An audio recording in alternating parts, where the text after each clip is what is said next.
Баршаңызға сәлем.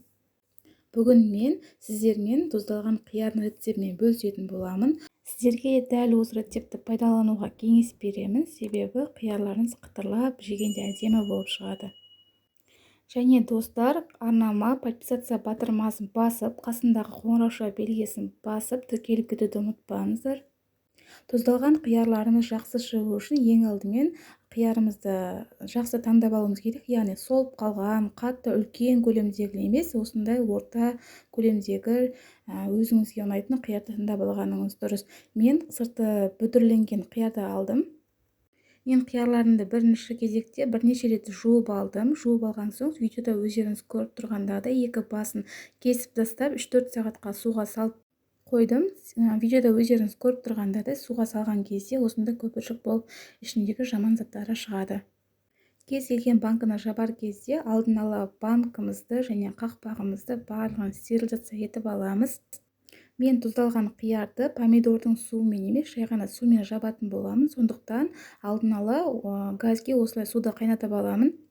Суымыз қайнап болам дегенше мен өзіме керекті көкөністердің барлығын жуып алдын ала дайындап алдым, және де өзіме керекті икемді формаға келтіріп турап аламын да бір шетінен осылай салып отырамын. Тұздалған қиярдың құрамына осындай көк болгар бұрыштарын қостым және 2-3 данадан чеснок салып отырдым.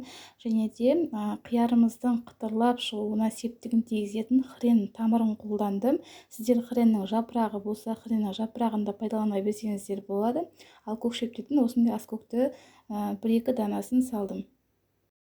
Қиярларыңызды өзіңіз банкіге реттеп, бір-бірінен үстіне кішкене тығыздап салуыңыз керек. Себебі банкіңізге көбірек қияр сыйу үшін. Егер сіздер тұздалған қиярдың құрамына капуста және помидор салып жапсаңыздар да болады, бірақ мен тек қиярмен жаптым.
Міне видеода өздеріңіз көріп тұрғандарыңыздай барлық банкілеріме қиярларымды, көкөністерімді салып орналастырып алдым. Ол кезде мен суымды қайнап дайын тұрды.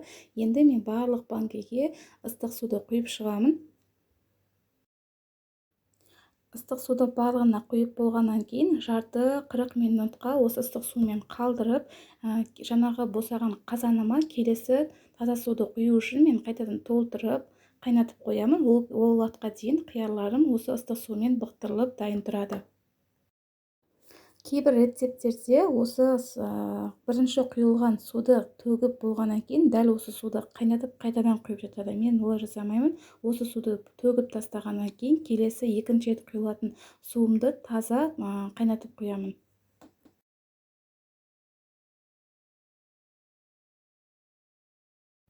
Суынан барлығын босатып болғаннан кейін әр банкының литріне байланысты лавр жапырағын, қара түйір бұрыштарды, қант, тұз және тұзды салып шығамын. Ескеретін жағдай, бұны бірінші суды құйып болғаннан кейін салуларыңыз керек, себебі суды құймай жатып салып алсаңыздар, жаңағыдай суды төгер кезде кейбір бөлшектері төгіліп, шығып, жаңағы сумен кетіп қалуы мүмкін. Себебі мен ол суды қайтадан пайдаланбаймын. Жаңадан су пайдаланғандықтан бірінші суды құйып болған соң осыларды саламын.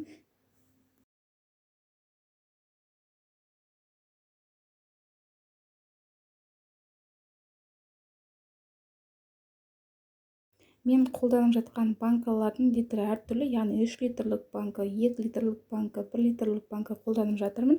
Сондықтан мен құрамына қосатын қантты, тұзды және уксустың құрамы да әртүрлі болады. Мен 3 литрлік банкіге 1,5 немесе 2 ас қасық толтырып қант салдым.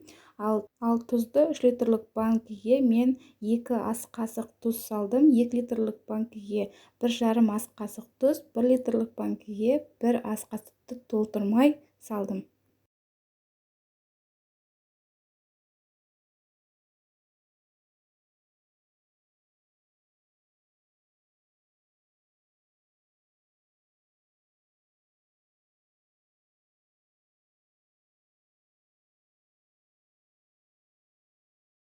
Ал уксусты сіз өзіңіз пайдаланып жатқан уксустың процентіне қарап қосасыз. Сондықтан байқаңыз, егер проценті жоғары болса, аздап қана қосыңыз. Егер проценті аз уксус болатын болса, 1 чайна ложкадан 1 шай қасықтан салып отырсаңыз болады. Міне видеода өздеріңіз көріп тұрғандарыңыздай, мен банкалардың барлығына өздерінің литріне байланысты қант, тұз және уксустарды салып шықтым. Енді екінші рет қайнап тұрған таза суымызды құйып, арнайы банка жапқыштық құралмен банкамды жауып тастай беремін. Және банка жапқыш құралмен жауып болғаннан кейін міндетті түрде банкыңыздың дұрыс жабылған, жабылмаған тексеріп алыңыз.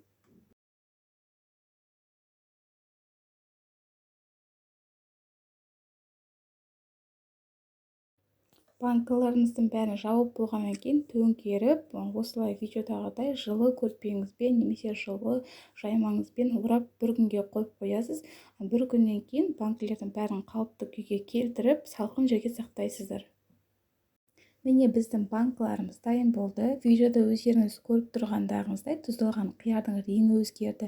Және де осы рецептпен дайындасаңыздар, қысқа дейін ешқандай банкыңыз атылмай, қыста ашып жеген кезде қытырлап, дәмі шығып тұрады. Сіз де осы рецепті пайдаланып көріңіз. Және видео ұнаса лайк басып, комментарий жазуды ұмытпаңыз.